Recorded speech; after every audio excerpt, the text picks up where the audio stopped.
সম্মানিত আমার স্বেচ্ছাসেবক ভাইরা, আমাদের হযরতকে আসার জন্য আমরা কোনো প্রকার বাধা সৃষ্টি না করি, সকলের হাতে পায়ে ধরে বলছি, বুকে বুক মিলায় বলছি, কাঁধে কাঁধ মিলায় বলছি, আমাদের রাহবারকে আসার জন্য আমরা সুন্দরভাবে পরিবেশ সৃষ্টি করে দিই। আমরা কেউ বিশৃঙ্খলার সাথে হুজুরকে দেখার জন্য হুজুরের গাড়িতে স্পর্শ করার জন্য আমরা বিন্দুমাত্র চেষ্টা করব না। আমরা শৃঙ্খলার সাথে পরিবেশকে ঠান্ডা রেখে আমরা হযরতকে মঞ্চে ওঠার জন্য আমরা সুযোগ করে দেই। আমরা কেউ হযরতের সাথে মুসাফা করার জন্য চেষ্টা করব না, হযরতের হাতের সাথে হাত মেলার জন্য কেউ চেষ্টা করব না ইনশাআল্লাহ। আমরা সকলেই কথাগুলো ফলো করার জন্য চেষ্টা করি। আমাদের প্রশাসন ভাইরা আছেন, আজকে আমাদের উপযুক্ত নেতা আমরা পেয়েছি।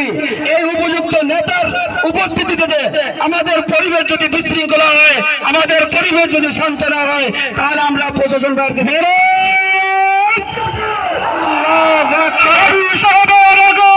শুভেচ্ছা